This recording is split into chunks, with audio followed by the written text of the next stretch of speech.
প্রিয় দর্শক, রূপালী আড্ডায় সবাইকে স্বাগতম। সঙ্গে আছি আমি কাজী শুভ।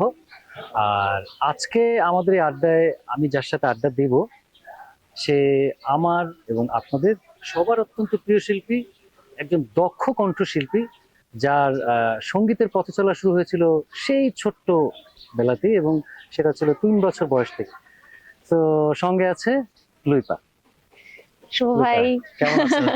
আমি তো খুব ভালো আছি। স্পেশালি আপনি মানে একজন সঙ্গীত শিল্পী হয়ে আরেকজন সঙ্গীত শিল্পীকে এত সুন্দর করে যে প্রশংসা করলেন, ইন্ট্রো দিলেন, এটা শুনে আমার মনটা ভালো হয়ে গেছে। Thank you so much. আসলে যে যেটার প্রাপ্য তাকে সেটাই দেওয়া উচিত, এবং থ্যাংক ইউ। তুমি নিঃসন্দেহে, আমি বলবো যে এই সময় এরকম শেখা শিল্পীর কিন্তু খুব অভাব, যেটা তুমি অনেক ছোটবেলা থেকে এই যে চর্চা, এবং সেখান থেকে আজ পর্যন্ত তুমি এখনো পর্যন্ত দক্ষতার সাথে এগিয়ে যাচ্ছ। এটা আসলে সবার কিন্তু ধৈর্যটাও থাকে না। আমি একটু জানতে চাই তোমার ছোটবেলা, তোমার মানে স্টার্টিংটা কিভাবে হয়েছিল মিউজিকে?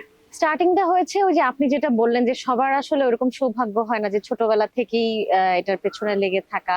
তো আমি ওরকম একটা ফ্যামিলি পেয়েছি। আসলে আমার বাবা মা সাপোর্টটা সবাই ছিল? খুব গান পছন্দ, কেউ গান গাইতেন না কিন্তু গান খুব পছন্দ পছন্দ। করতেন।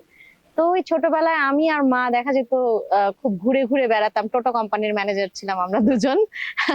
তো এক সময় দেখা গেল যে আমার মা বিকাল হলেই বেড়াতে নিয়ে যাবেন। কোথায় আর বেড়াতে নিয়ে যাবেন, তো তার চেয়ে শিশু একাডেমিতে শিশু ভর্তি একাডেমি। করিয়ে দিই। বাচ্চার মায়েদের সাথে আমার মার বন্ধুত্ব হলো, আর বাচ্চাদের সাথে আমার বন্ধুত্ব হলো। বাহ।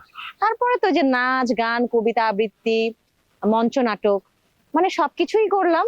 একটা কিন্তু সময় এসে আবার গানকে বেছে নিলাম। গান, তুমি তো ভালো ডান্সও করতে তুমি, এবং আমি যেটুকু জানি যে মানে এত কিছু বাদ দিয়ে গানেই কেন? হ্যাঁ, আমি ভরতনাট্যম শিখেছি তখন।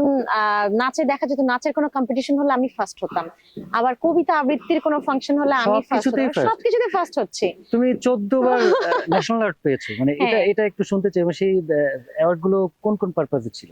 আমার আর আমার বাবা মার কাছে এই কম্পিটিশনে যাওয়াগুলো এক ধরনের এন্টারটেইনমেন্ট ছিল। তো আমরা জাতীয় শিশু পুরস্কার প্রতিযোগিতা, জাতীয় শিক্ষা সপ্তাহ, তারপর নতুন কুড়ি, নতুন কুড়ি। শাপলা কুড়ি, তারপরে আরো যে প্রোগ্রাম গুলো হতো, লোকালি হতো, ন্যাশনাল পর্যায়ে হতো, সবগুলোই করেছি পার্টিসিপেট। আমার তো মনে হয় তোমার আর কিছু না করলেও চলবে, এতগুলো ন্যাশনাল অ্যাওয়ার্ড বিশাল ব্যাপার।